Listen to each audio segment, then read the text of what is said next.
ये भाई जा रहा है सेंट साथ की तरफ, ये कुछ पता नहीं। हमको जाने वाले शिव जी की सवारी में, जो कि वडोदरा में, तो वो ब्लॉग भी आ जाएगा। तो ऐसे ही हमारी वीडियो में आप बने रहना, जितना बने इतना रहे, ब्लॉग को आगे बढ़ाओ। तो सपोर्ट करो तुम्हारे भाई को, क्योंकि बहुत मेहनत करता है।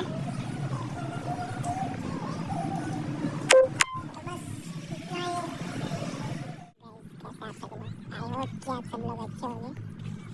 तो हम इधर आ चुके हैं नर्मदा नदी के किनारे, देख सकते हो।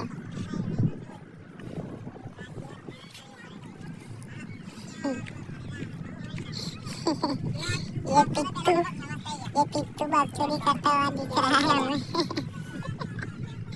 ये किरण तो इंडिया हमारा। तो आज थोड़ा फ्री है तो व्लॉग बना लेते हैं। तो हम आए थे वीडियो शूट करने के लिए, जो कि नर्मदा नदी देख लो आप। ये हमारा शूटर है, ये मेरा भाई। नज़ारा देख लो आज, बहुत ही सुंदर है।